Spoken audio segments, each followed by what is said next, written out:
안녕하세요. 책 읽어주는 남자 채널 북스입니다.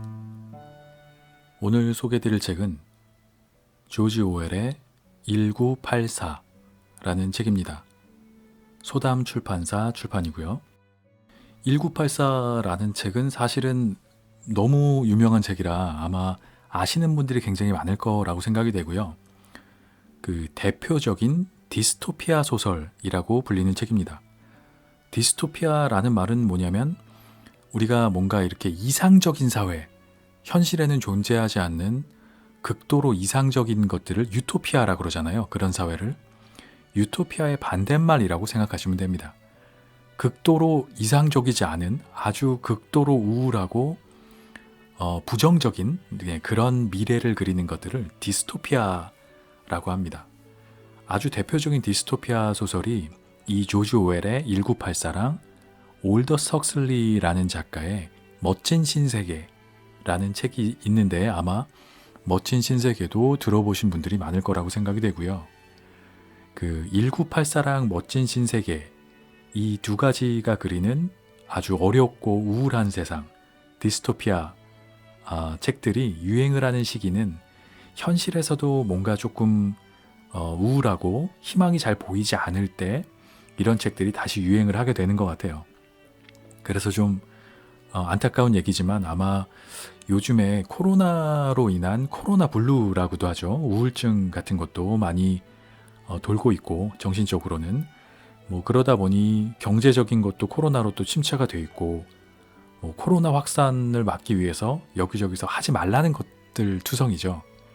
이제 그리고 또 우리나라의 어떻게 보면 장점이기도 한데 CCTV나 이런 시스템들이 워낙에 잘 돼 있으니까 뭐 동선을 파악한다든지 이런 것들 관리가 굉장히 잘 되고 있는데 그런 것들의 모습이 희한하게 그려져 있는 책이 이 1984입니다. 뭐 물론 코로나와는 관계가 없지만 1984 안에 나오는 세상은 초감시 사회가 그려지고 있습니다. 우리나라는 초감시 사회다라고 얘기하기는 좀 아닐 수 있지만 CCTV나 이런 감시 시스템 같은 것들이 굉장히 잘 돼 있는 나라로 사실 유명하죠.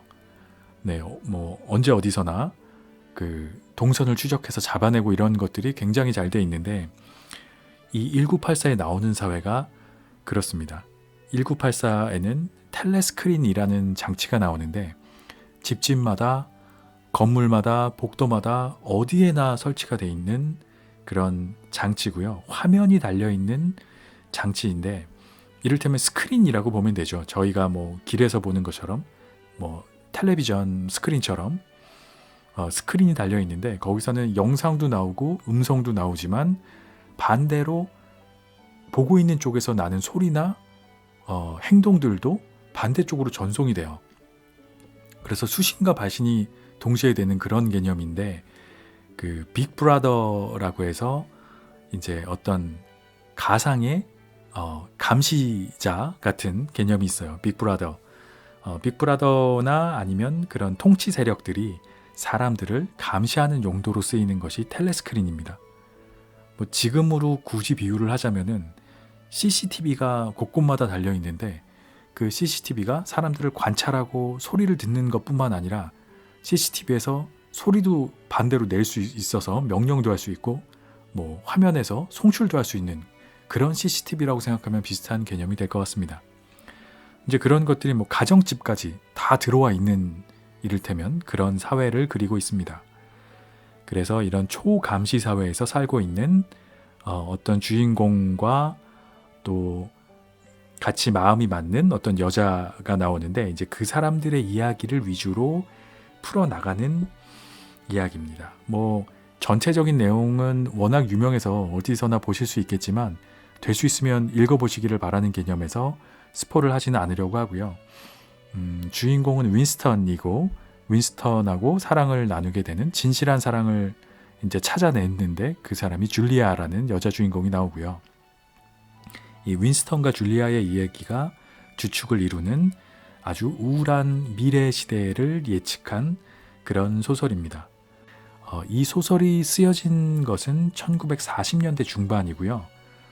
조지 오웰이라는 작가가 대표적으로 남긴 게 이 1984하고 또 하나가 유명한 게 동물농장이라고 아마 많은 분들이 들어보셨을 만한 책이 있습니다.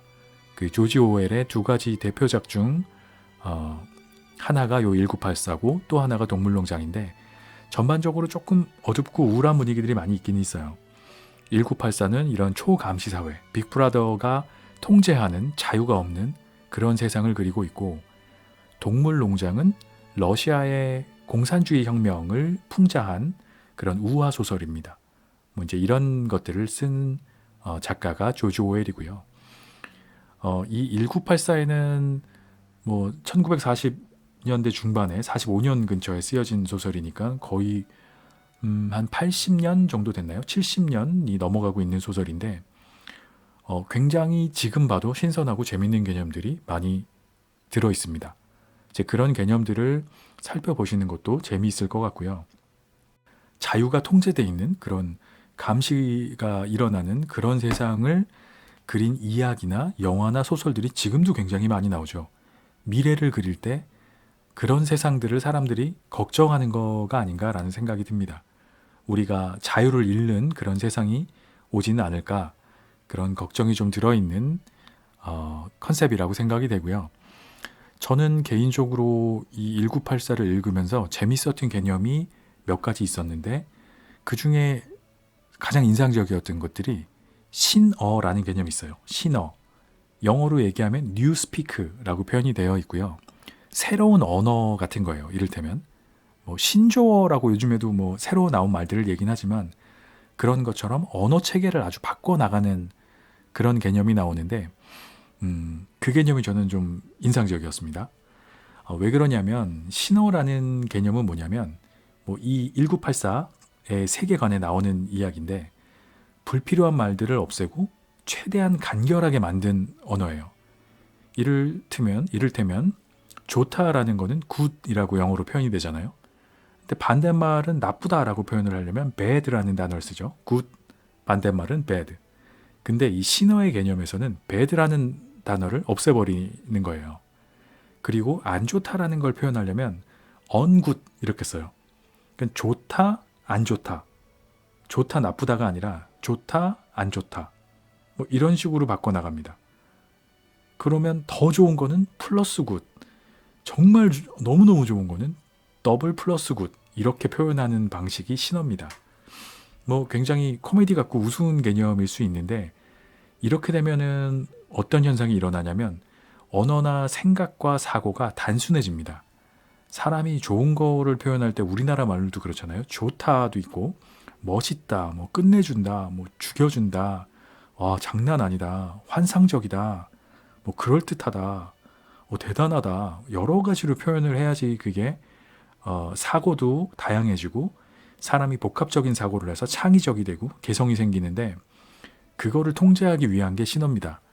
그냥 모든 거를 통틀어서 굿 플러스 굿, 더블 플러스 굿, 나쁜 거는 반대로 언굿 이렇게 내려가는 그냥 굿이라는 단어 하나로 여러 가지 상태나 감정을 표현할 수 있게 바꿔나가는 이런 형식의 언어가 신어인데 여기 1984 안에서도 그런 얘기가 나와요. 신어의 목적은 언어를 단순화시켜서 인간이 복합적인 사고를 하지 못하게 하는 거다. 이런 얘기가 나오는데 가만히 생각해 보면 우리나라도 일제강점기에 일본한테 점령을 당했던 시기가 있었죠. 30년 넘게. 근데 그 시기에 일본이 제일 먼저 집중적으로 했던 것들 중에 하나가 말을 빼앗는 거였죠. 우리나라 말을 못 쓰게 하고 학교에서 아이들한테 일본 말을 쓰게 하고 한국말을 쓰면 혼나고 이제 그런 것들이 언어를 통제하는 거죠. 정신을 뺏으려면 말을 뺏는 게 가장 확실하고 강력한 방법이기 때문에 그랬던 것이 아닌가. 뭐 그리고 또 유명한 소설 마지막 수업에서도 그 침공을 당할 때 폴란드 침공을 당할 때 마지막 수업을 하게 되는 왜냐하면 이제 내일부터는 우리나라 말을 못 쓰게 돼 이제 그런 것들이 누군가 침략군은 언어를 먼저 제일 뺏는구나 이제 이런 부분들이 이해가 되는 공감대가 있는 부분이었던 것 같아요. 1984에서도 언어를 통제해야 사람들의 생각을 통제할 수 있다. 이런 개념이 나오는 것 같고요. 반대로 사고가 아주 유연한 민족들은 뭐 단어나 이런 게 굉장히 풍성한 언어를 사용하면 사고가 굉장히 다양해지고 이제 그렇게 되는 것이 아닌가 그런 생각을 해봤습니다. 이 1984는 그 유명한 만큼 그 안에는 생각할 수 있는 이런 생각거리들이 굉장히 많이 들어있어서 조금 어렵지 않을까라고 생각하실 수 있지만 이야기 자체가 가지는 재미도 굉장히 좋습니다. 뭐 스릴도 있고요.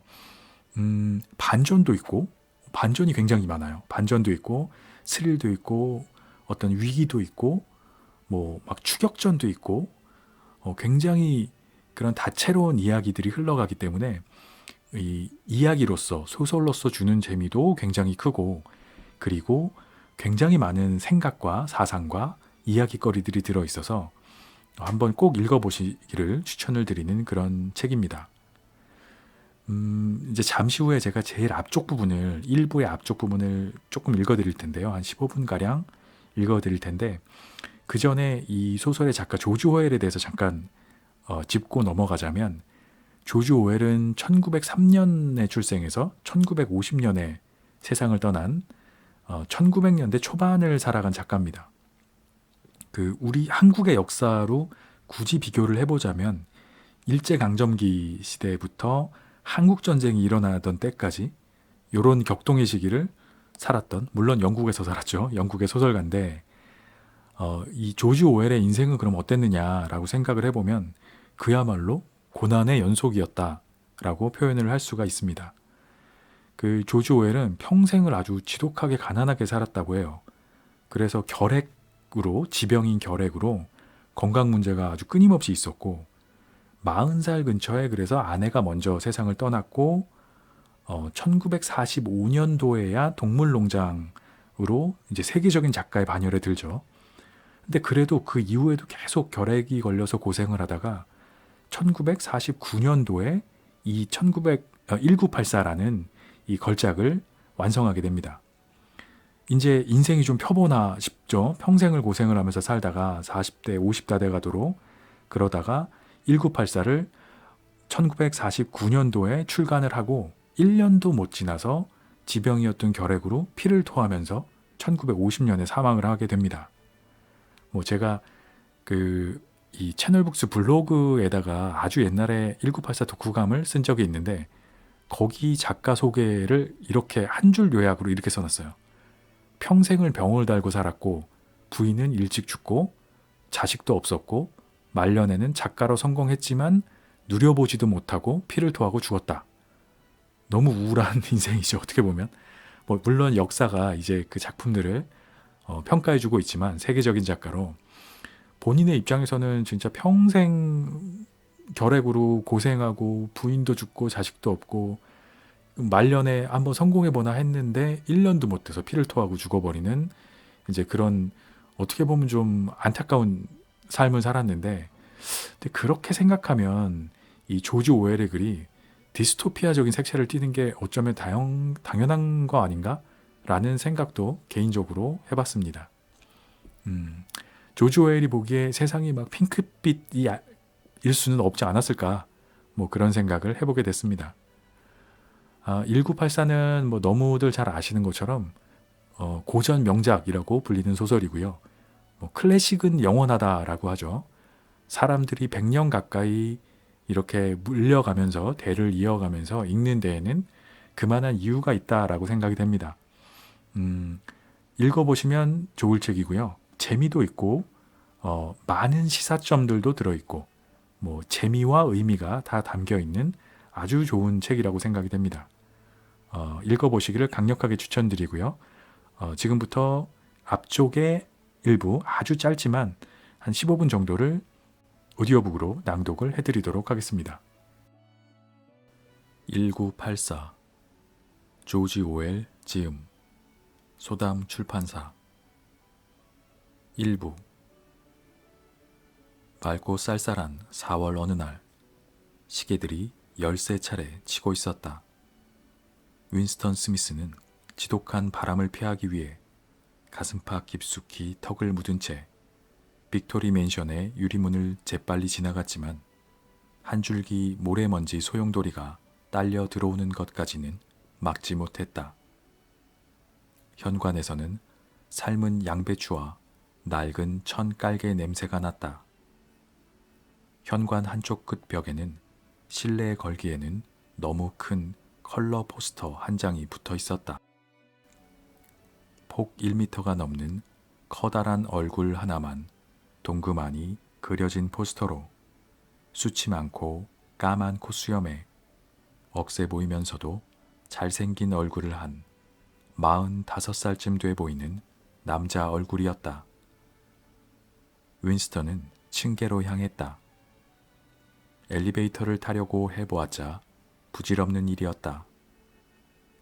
경기가 좋았을 때도 엘리베이터는 거의 작동되지 않았는데 요즘은 주간에는 아예 전기가 들어오지 않았다.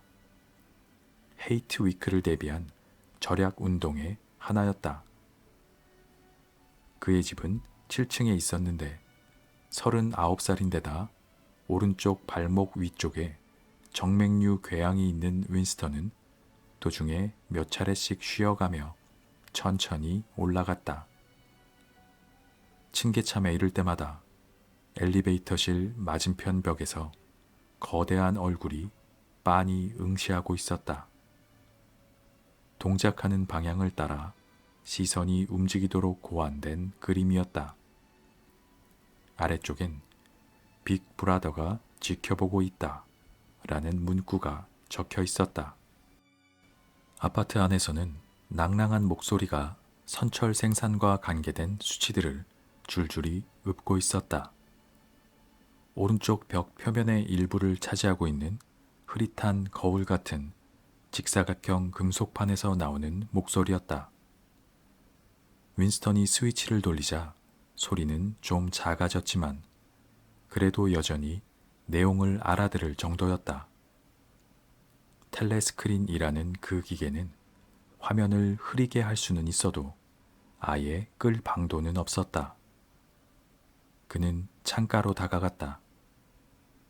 작고 연약해 보이는 체형에 마른 몸매가 당의 제복인 청색 작업복 때문에 한층 더 강조되어 보였다.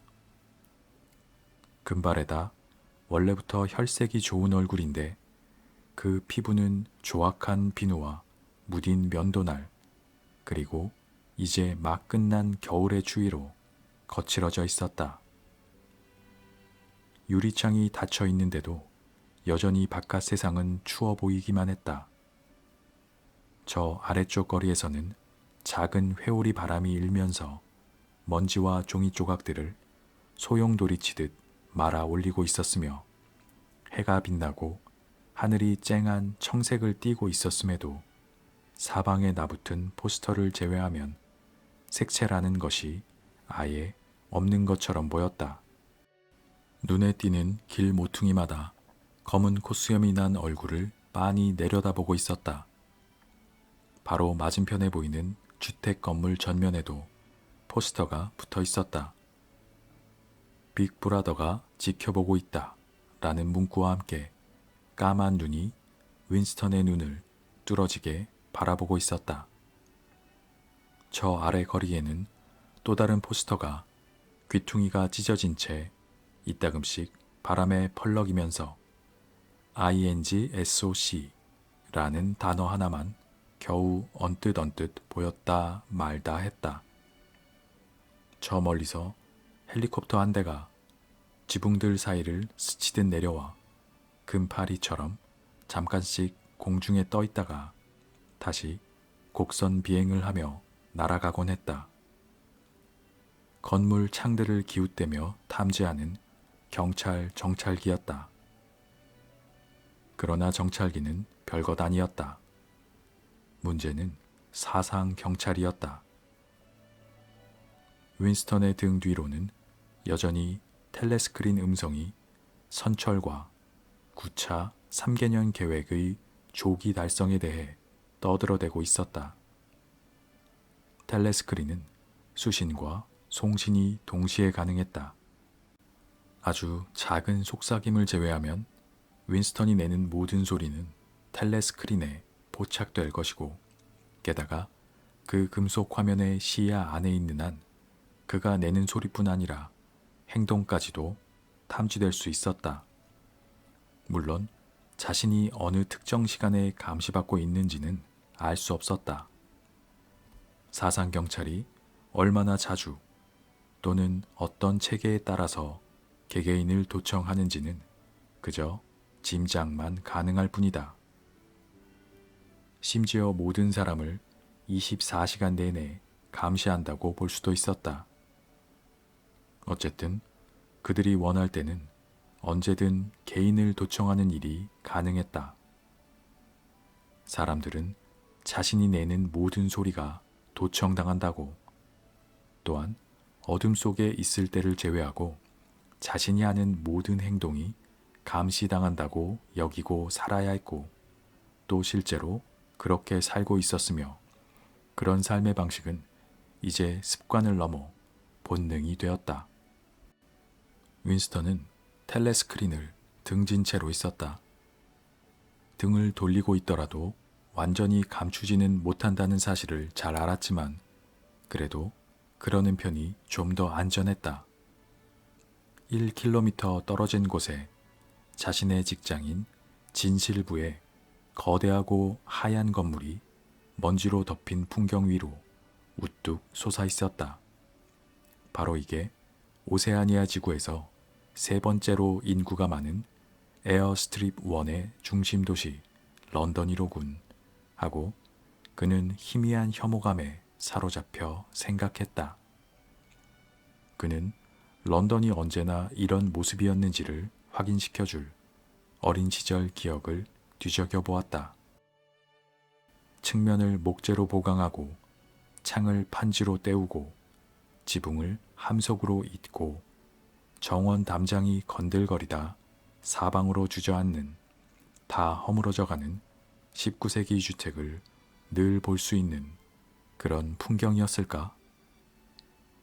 폭탄이 떨어졌던 자리에 석회 먼지가 피어오르고 잔해 더미 위로는 분홍 바늘꽃이 우거졌으며 폭격으로 아예 큰 길이 돼버린 자리마다 닭장처럼 초라한 피난민의 판잣집들이 들어찬 모습이었을까? 그러나 아무리 기억을 떠올리려 해보았자 소용없는 일이었던 것이 그저 밑도 끝도 없이 떠오르는 데다 대부분 뭐가 뭔지 알 수 없는 일련의 밝게 조명된 몇몇 장면을 제외하면 어린 시절의 기억은 아무것도 남아있지 않았던 것이다. 신조어로는 진으로 불리는 진실부는 시야에 보이는 다른 모든 건축물과 전혀 달랐다. 그것은 흰 콘크리트가 반짝이는 거대한 피라미드 구조물로서 테라스 위에 테라스가 겹쳐지면서 공중으로 300m나 높게 솟아올라 있었다. 지금 윈스턴이 있는 곳에서도 건물의 하얀 전면에 우아한 글씨체로 도들새김해 놓은 당의 3대 슬로건을 쉽게 읽을 수 있었다. 전쟁은 평화, 자유는 구속, 무지는 능력. 진실부에는 지상에만 업무 공간이 3,000개, 그리고 지하에 그 각각에 상응하는 지부가 자리 잡고 있다고들 했다. 그것과 형태와 크기가 비슷한 다른 건물은 3채 뿐인데 모두 런던 여기저기에 자리 잡고 있었다. 그 건물들이 주변 건축물을 압도하고 있어서 빅토리 맨션 지붕에서 그 4채의 건물을 동시에 볼 수 있을 정도였다. 그 건물들에는 정부의 기구 전체가 4개의 부처로 나뉘어 들어서 있었다. 진실부는 뉴스와 오락, 교육, 예술을 다루고 평화부는 전쟁을 막고 다정부는 법과 질서의 유지를, 복지부는 경제를 담당했다. 부처의 이름은 신조어로 각기 진부, 평부, 다부, 복부라고 했다. 다정부 건물은 실로 무섭기 짝이 없었다. 건물 어디에도 창이 나 있지 않았다. 윈스턴은 다정부 안에 들어간 적도 500m 안으로 접근한 적도 없었다. 공식 업무 외에는 안에 들어갈 수 없는 데다가 그 경우에도 미로처럼 얽힌 철조망과 강철문, 곳곳에 감춰진 기관총 진지를 통과해야만 했다. 심지어 그 건물 바깥 장벽으로 통하는 거리에는 험상궂은 얼굴을 하고 검은 제복을 착용한 경비들이 마디가 달린 곤봉으로 무장한 채 순찰을 돌았다. 윈스턴이 획 돌아섰다. 그는 이미 아무 일도 없다는 듯 낙천적인 표정으로 바꾼 상태였는데 텔레스크린 쪽을 향할 때면 그런 표정을 짓는 것이 현명했다. 그는 방을 가로질러 작은 부엌으로 향했다. 이 시간에 진실부를 나오기 위해 구내 식당의 점심 식사를 건너뛴 것이다. 다음 날 아침 식사로 남겨두어야 하는 검은 빵 한 덩어리 말고는 부엌에 먹을 만한 것이 없다는 사실을 알고 있었다. 그는 선반에서 빅토리 진이라는 수수한 흰색 상표가 붙은 무색의 술병을 꺼냈다. 거기에서는 중국살로 빚은 술에서 날 법한 메스꺼운 기름 냄새가 풍겼다. 윈스턴은 찻잔을 채울 정도로 술을 따른 다음 충격에 대비하여 마음을 단단히 먹고는 약을 삼키듯 술을 삼켰다. 그의 얼굴이 순식간에 빨개지고 눈에서는 눈물이 흘렀다. 이 술은 거의 질산이나 다름없었고 그걸 마시면 고무봉으로 뒤통수를 맞는 느낌이 들었다. 그러나 다음 순간 뱃속이 타는 것 같은 느낌이 가라앉으면서 세상이 한결 유쾌해 보이기 시작했다. 그는 빅토리 담배라는 상표가 붙은 구겨진 갑에서 담배 한 개비를 꺼냈는데 실수로 담배를 세워드는 바람에 담배 가루가 바닥에 쏟아졌다. 두 번째 담배는 제대로 꺼내들었다. 그는 거실로 돌아와 텔레스크린 왼쪽에 놓인 작은 탁자 앞에 앉았다. 그런 다음 탁자 서랍에서 펜대와 잉크병, 앞표지에 대리석 무늬가 있고 뒷표지는 빨간색인 두툼한 사절판 공책 한 권을 꺼냈다. 무슨 이유인지 거실의 텔레스크린은 다른 곳과는 다른 위치에 걸려 있었다. 보통은 벽의 끝쪽 방 전체를 볼 수 있는 위치에 있는데 여기에서는 창문 맞은편에 좀 더 긴 쪽 벽에 걸려 있었다. 그 한옆으로 그렇게 깊지 않은 벽감이 나 있는데 아파트를 건축할 때 아마 책꽂이를 놓을 자리로 마련된 공간이었을 것이다. 윈스턴은 지금 바로 그 공간에 앉아 있었다. 되도록 안쪽 깊숙이 그곳 벽감 안에 앉아 있으면 윈스턴은 텔레스크린의 시야에서 벗어날 수 있었다. 물론 그가 내는 소리는 들릴 수 있겠지만 이 자리에 계속 있는 한 눈에 띄지 않게 있을 수 있었다. 그가 지금 하려는 그 일을 할 생각이 떠오른 것은 바로 이런 비정상적인 방의 배치 덕분이기도 했다. 그가 방금 서랍에서 꺼낸 공책 역시 그 일을 할 생각이 드는데 한 몫을 했다. 아주 아름다운 공책이었다. 세월이 지나면서 약간 바랜 매끄러운 크림색 종이는 최소한 최근 40년간 제작된 적이 없는 물건이었다. 짐작컨대 그 공책은 그것보다 훨씬 더 오래된 물건일 것 같았다. 이 도시의 어느 빈민 구역에 있는, 정확히 어느 구역이었는지는 이제 기억나지 않지만 지저분한 중고 품점 진열장에 놓인 공책을 본 순간 그는 갖고 싶다는 강한 욕망에 사로잡혔다. 당원은 일반 상정, 그것을 자유시장 거래라고 했다. 가지 않게 되어 있었지만 규칙이 엄격하게 지켜지지는 않았는데 구두끈이나 면도날 같은 다양한 물건들을 손에 넣을 방도가 달리 없었기 때문이다. 그는 거리 아래를 재빨리 살펴본 다음 안으로 들어가 2달러 50센트를 주고 공책을 샀다. 당시에는 무슨 특별한 목적이 있어서 그 공책을 가지려 한 것이 아니었다. 그는 무슨 죄라도 짓는 기분으로 서류 가방 속에 공책을 담아 집으로 가져왔다. 그 안에 아무것도 쓰이지 않았지만 공책을 갖고 있다는 사실만으로도 충분히 의심을 살만했던 것이다. 일기를 쓰려는 것이 바로 그가 지금 하려는 일이었다.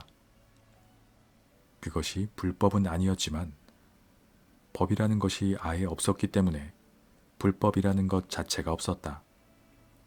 이 일이 들키게 될 경우 사형이나 최소 강제노동수용소 25년형이라는 처벌을 받을 것이 거의 확실했다. 윈스턴은 펜대에 촉을 끼우고 펜촉을 빨아 기름을 깨끗이 제거했다.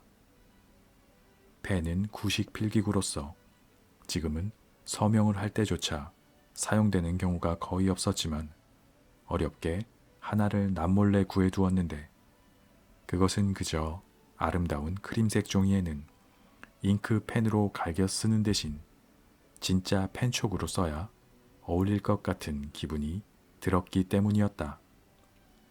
실제로 그는 손으로 필기하는 행위 자체에도 익숙하지 않았다.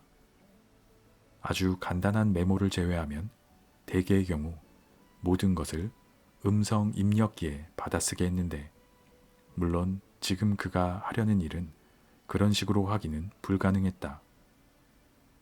그는 펜을 잉크에 담근 다음 잠시 머뭇거렸다. 뱃속으로 한 차례 짜릿한 전율이 지나갔다. 종이 위에 뭔가를 기록한다는 것은 결정적인 행위였다. 그는 작고 어설픈 글씨로 이렇게 썼다. 1984년 4월 4일.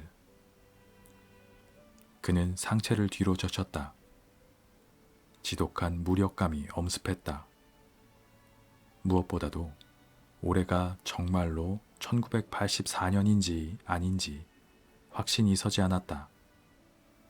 대략 그쯤이 분명한 것 같았는데 왜냐하면 그는 자신의 나이가 39이라고 확신했고 자신이 1944년이나 아니면 1945년에 태어났다고 믿고 있었기 때문이다.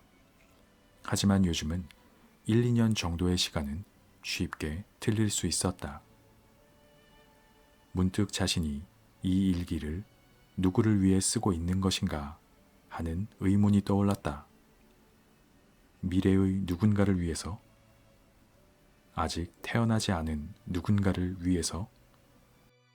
한동안 종이 위에 적힌 미심쩍은 날짜에 머물던 그의 머릿속에 이중사고라는 신조어가 떠올랐다. 처음으로 자신이 저지른 일의 중요성이 가슴에 절실히 와닿았다. 어떻게 미래와 의사소통을 할 수 있단 말인가? 본질상 불가능한 일이었다. 미래가 현재와 닮은 꼴이라면 그의 말을 귀담아 들어주지 않을 테고 현재와 다른 것이라면 그가 현재 처한 곤경이 무의미할 터였다. 그는 한동안 그 자리에 앉은 채 멍하니 종이를 바라만 보았다. 텔레스크린에서는 이제 귀에 거슬리는 군악이 흘러나오고 있었다. 자신의 생각을 표현할 수 없을 것 같을 뿐 아니라 애초에 무슨 말을 하려고 했는지조차 있다니 이상한 일이었다. 지난 몇 주 동안 그는 이 순간을 준비해왔는데 용기 이외에 달리 필요한 것이 있으리라는 생각은 떠오른 적도 없었다.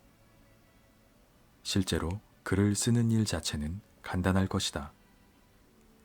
사실상 지난 몇 해 동안 그의 머릿속에서 끝도 없이 쉬지 않고 맴돌던 독백을 종이에 옮겨 적기만 하면 되는 일이었다. 그러나 지금 이 순간에는 그 독백마저 고갈돼 버렸다. 게다가 정맥류 궤양 부위가 참기 힘들 정도로 가렵기 시작했다. 그는 그것을 긁을 엄두도 내지 못했는데 그럴 경우 언제나 그 자리가 빨갛게 부어 올랐기 때문이다. 1초 1초가 지나가고 있었다. 그는 눈앞에 놓인 텅 빈 종이, 발목 위쪽의 가려움, 요란한 군악 소리, 진 때문에 생긴 약간의 취기 이외에는 아무것도 의식하지 못했다. 1984 조지 오웰 지음 소담 출판사 1부 맑고 쌀쌀한 4월 어느 날 시계들이 13차례 치고 있었다. 윈스턴 스미스는 지독한 바람을 피하기 위해 가슴팍 깊숙이 턱을 묻은 채 빅토리 맨션의 유리문을 재빨리 지나갔지만 한 줄기 모래먼지 소용돌이가 딸려 들어오는 것까지는 막지 못했다. 현관에서는 삶은 양배추와 낡은 천 깔개 냄새가 났다. 현관 한쪽 끝 벽에는 실내에 걸기에는 너무 큰 컬러 포스터 한 장이 붙어 있었다. 폭 1미터가 넘는 커다란 얼굴 하나만 동그만히 그려진 포스터로 수치 많고 까만 콧수염에 억세 보이면서도 잘생긴 얼굴을 한 45살쯤 돼 보이는 남자 얼굴이었다. 윈스턴은 층계로 향했다. 엘리베이터를 타려고 해보았자 부질없는 일이었다. 경기가 좋았을 때도 엘리베이터는 거의 작동되지 않았는데 요즘은 주간에는 아예 전기가 들어오지 않았다. 헤이트 위크를 대비한 절약 운동의 하나였다. 그의 집은 7층에 있었는데 39살인데다 오른쪽 발목 위쪽에 정맥류 궤양이 있는 윈스턴은 도중에 몇 차례씩 쉬어가며 천천히 올라갔다. 층계참에 이를 때마다 엘리베이터실 맞은편 벽에서 거대한 얼굴이 빤히 응시하고 있었다. 동작하는 방향을 따라 시선이 움직이도록 고안된 그림이었다. 아래쪽엔 빅 브라더가 지켜보고 있다 라는 문구가 적혀 있었다. 아파트 안에서는 낭랑한 목소리가 선철 생산과 관계된 수치들을 줄줄이 읊고 있었다. 오른쪽 벽 표면의 일부를 차지하고 있는 흐릿한 거울 같은 직사각형 금속판에서 나오는 목소리였다. 윈스턴이 스위치를 돌리자 소리는 좀 작아졌지만 그래도 여전히 내용을 알아들을 정도였다. 텔레스크린이라는 그 기계는 화면을 흐리게 할 수는 있어도 아예 끌 방도는 없었다. 그는 창가로 다가갔다. 작고 연약해 보이는 체형에 마른 몸매가 당의 제복인 청색 작업복 때문에 한층 더 강조되어 보였다. 금발에다 원래부터 혈색이 좋은 얼굴인데 그 피부는 조악한 비누와 무딘 면도날 그리고 이제 막 끝난 겨울의 추위로 거칠어져 있었다. 유리창이 닫혀 있는데도 여전히 바깥 세상은 추워 보이기만 했다. 저 아래쪽 거리에서는 작은 회오리 바람이 일면서 먼지와 종이 조각들을 소용돌이 치듯 말아 올리고 있었으며 해가 빛나고 하늘이 쨍한 청색을 띠고 있었음에도 사방에 나붙은 포스터를 제외하면 색채라는 것이 아예 없는 것처럼 보였다. 눈에 띄는 길 모퉁이마다 검은 콧수염이 난 얼굴을 빤히 내려다보고 있었다. 바로 맞은편에 보이는 주택 건물 전면에도 포스터가 붙어 있었다. 빅브라더가 지켜보고 있다 라는 문구와 함께 까만 눈이 윈스턴의 눈을 뚫어지게 바라보고 있었다. 저 아래 거리에는 또 다른 포스터가 귀퉁이가 찢어진 채 이따금씩 바람에 펄럭이면서 INGSOC 라는 단어 하나만 겨우 언뜻 보였다 말다 했다. 저 멀리서 헬리콥터 한 대가 지붕들 사이를 스치듯 내려와 금파리처럼 잠깐씩 공중에 떠 있다가 다시 곡선 비행을 하며 날아가곤 했다. 건물 창들을 기웃대며 탐지하는 경찰 정찰기였다. 그러나 정찰기는 별것 아니었다. 문제는 사상 경찰이었다. 윈스턴의 등 뒤로는 여전히 텔레스크린 음성이 선철과 9차 3개년 계획의 조기 달성에 대해 떠들어대고 있었다. 텔레스크린은 수신과 송신이 동시에 가능했다.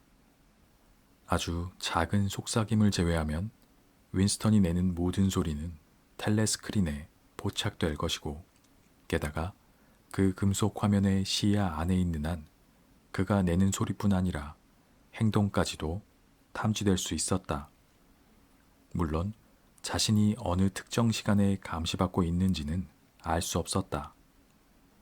사상경찰이 얼마나 자주 또는 어떤 체계에 따라서 개개인을 도청하는지는 그저 짐작만 가능할 뿐이다. 심지어 모든 사람을 24시간 내내 감시한다고 볼 수도 있었다. 어쨌든 그들이 원할 때는 언제든 개인을 도청하는 일이 가능했다.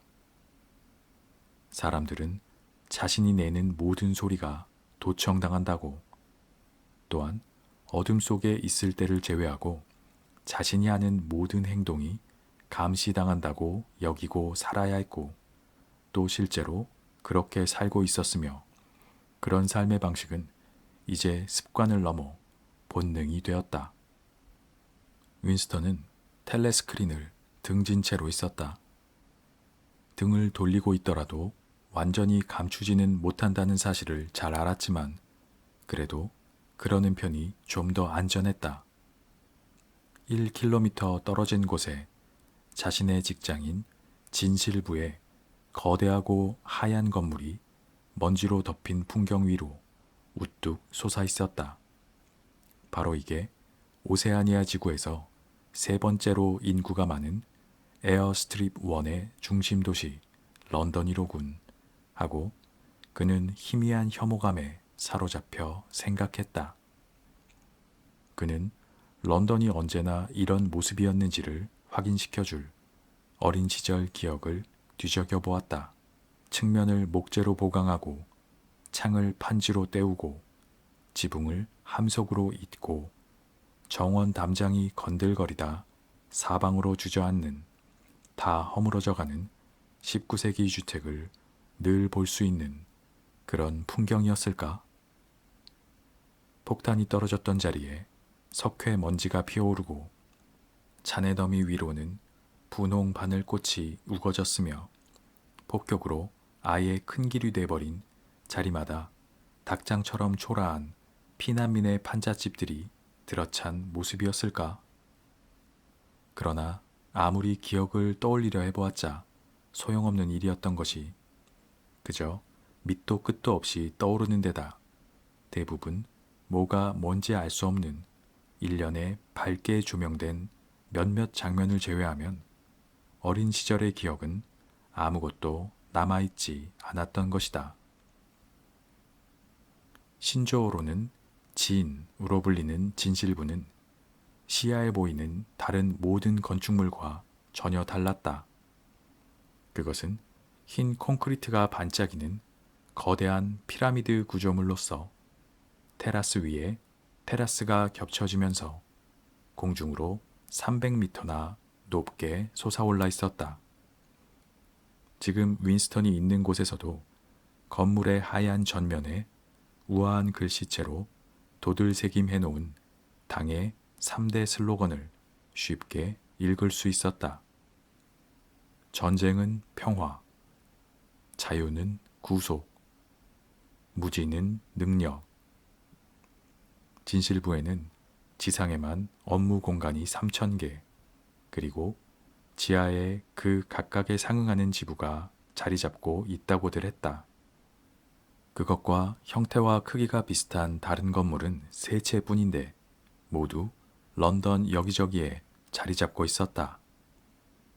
그 건물들이 주변 건축물을 압도하고 있어서 빅토리 맨션 지붕에서 그 4채의 건물을 동시에 볼 수 있을 정도였다.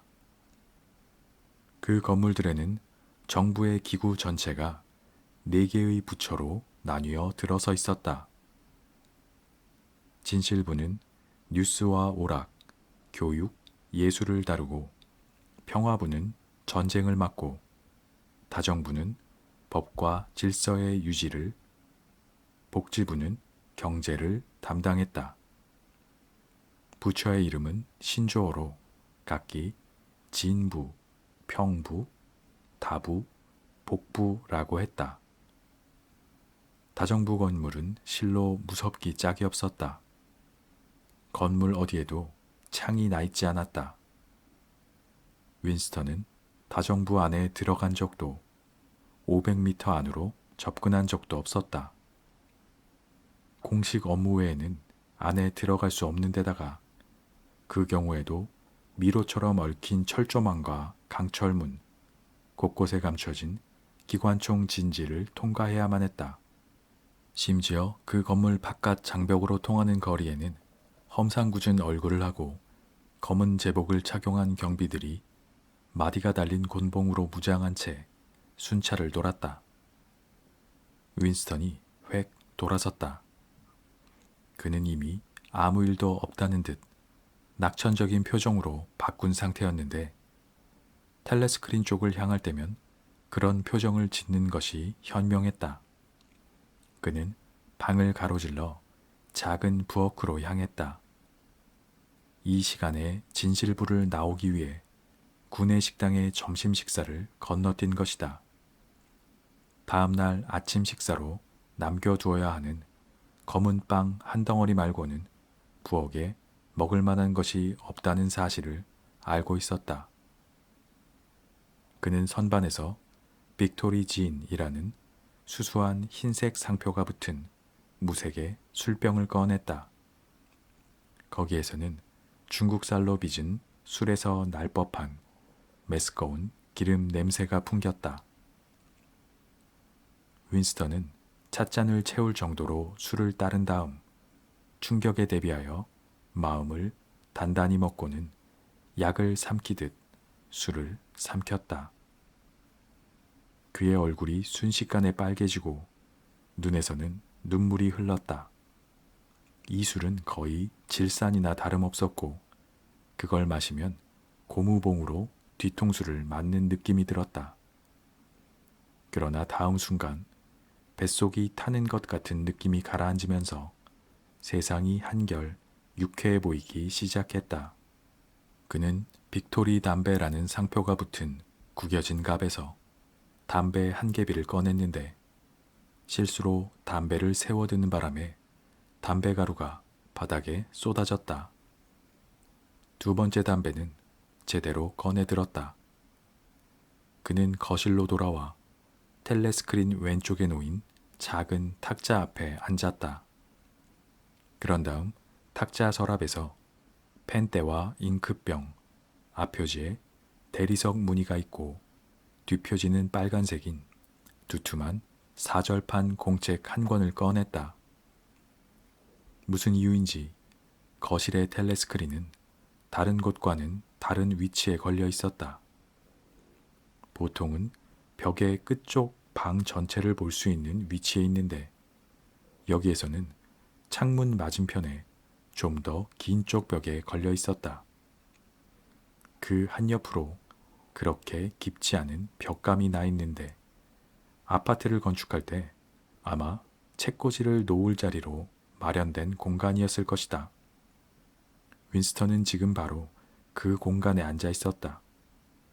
되도록 안쪽 깊숙이 그곳 벽감 안에 앉아 있으면 윈스턴은 텔레스크리나 시야에서 벗어날 수 있었다.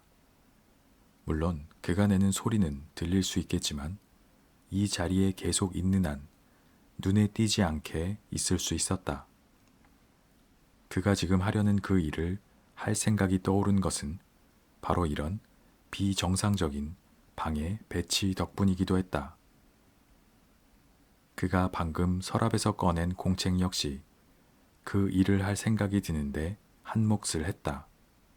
아주 아름다운 공책이었다.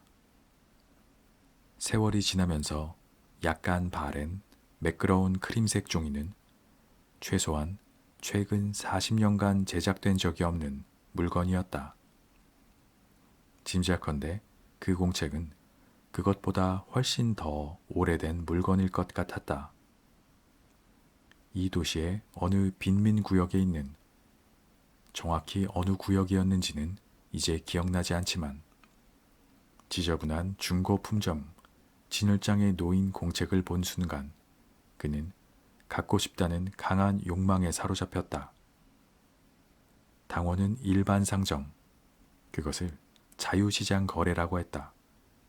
가지 않게 되어 있었지만 규칙이 엄격하게 지켜지지는 않았는데 구두끈이나 면도날 같은 다양한 물건들을 손에 넣을 방도가 달리 없었기 때문이다. 그는 거리 아래를 재빨리 살펴본 다음 안으로 들어가 $2 50센트를 주고 공책을 샀다. 당시에는 무슨 특별한 목적이 있어서 그 공책을 가지려 한 것이 아니었다. 그는 무슨 죄라도 짓는 기분으로 서류 가방 속에 공책을 담아 집으로 가져왔다. 그 안에 아무것도 쓰이지 않았지만 공책을 갖고 있다는 사실만으로도 충분히 의심을 살만했던 것이다. 일기를 쓰려는 것이 바로 그가 지금 하려는 일이었다. 그것이 불법은 아니었지만 법이라는 것이 아예 없었기 때문에 불법이라는 것 자체가 없었다. 이 일이 들키게 될 경우 사형이나 최소 강제노동수용소 25년형이라는 처벌을 받을 것이 거의 확실했다. 윈스턴은 펜대에 촉을 끼우고 펜촉을 빨아 기름을 깨끗이 제거했다. 펜은 구식 필기구로서 지금은 서명을 할 때조차 사용되는 경우가 거의 없었지만 어렵게 하나를 남몰래 구해두었는데 그것은 그저 아름다운 크림색 종이에는 잉크 펜으로 갈겨 쓰는 대신 진짜 펜촉으로 써야 어울릴 것 같은 기분이 들었기 때문이었다. 실제로 그는 손으로 필기하는 행위 자체에도 익숙하지 않았다. 아주 간단한 메모를 제외하면 대개의 경우 모든 것을 음성 입력기에 받아쓰게 했는데 물론 지금 그가 하려는 일은 그런 식으로 하기는 불가능했다. 그는 펜을 잉크에 담근 다음 잠시 머뭇거렸다. 뱃속으로 한 차례 짜릿한 전율이 지나갔다. 종이 위에 뭔가를 기록한다는 것은 결정적인 행위였다. 그는 작고 어설픈 글씨로 이렇게 썼다. 1984년 4월 4일. 그는 상체를 뒤로 젖혔다. 지독한 무력감이 엄습했다. 무엇보다도 올해가 정말로 1984년인지 아닌지 확신이 서지 않았다. 대략 그쯤이 분명한 것 같았는데 왜냐하면 그는 자신의 나이가 39이라고 확신했고 자신이 1944년이나 아니면 1945년에 태어났다고 믿고 있었기 때문이다. 하지만 요즘은 1, 2년 정도의 시간은 쉽게 틀릴 수 있었다. 문득 자신이 이 일기를 누구를 위해 쓰고 있는 것인가 하는 의문이 떠올랐다. 미래의 누군가를 위해서? 아직 태어나지 않은 누군가를 위해서? 한동안 종이 위에 적힌 미심쩍은 날짜에 머물던 그의 머릿속에 이중사고라는 신조어가 떠올랐다. 처음으로 자신이 저지른 일의 중요성이 가슴에 절실히 와닿았다. 어떻게 미래와 의사소통을 할 수 있단 말인가? 본질상 불가능한 일이었다. 미래가 현재와 닮은 꼴이라면 그의 말을 귀담아 들어주지 않을 테고, 현재와 다른 것이라면 그가 현재 처한 곤경이 무의미할 터였다. 그는 한동안 그 자리에 앉은 채 멍하니 종이를 바라만 보았다. 텔레스크린에서는 이제 귀에 거슬리는 군악이 흘러나오고 있었다. 자신의 생각을 표현할 수 없을 것 같을 뿐 아니라 애초에 무슨 말을 하려고 했는지조차 있다니 이상한 일이었다. 지난 몇 주 동안 그는 이 순간을 준비해왔는데 용기 이외에 달리 필요한 것이 있으리라는 생각은 떠오른 적도 없었다. 실제로 글을 쓰는 일 자체는 간단할 것이다. 사실상 지난 몇 해 동안 그의 머릿속에서 끝도 없이 쉬지 않고 맴돌던 독백을 종이에 옮겨 적기만 하면 되는 일이었다. 그러나 지금 이 순간에는 그 독백마저 고갈돼 버렸다. 게다가 정맥류 궤양 부위가 참기 힘들 정도로 가렵기 시작했다. 그는 그것을 긁을 엄두도 내지 못했는데 그럴 경우 언제나 그 자리가 빨갛게 부어 올랐기 때문이다. 1초 1초가 지나가고 있었다. 그는 눈앞에 놓인 텅 빈 종이, 발목 위쪽의 가려움, 요란한 군악 소리, 진 때문에 생긴 약간의 취기 이외에는 아무것도 의식하지 못했다.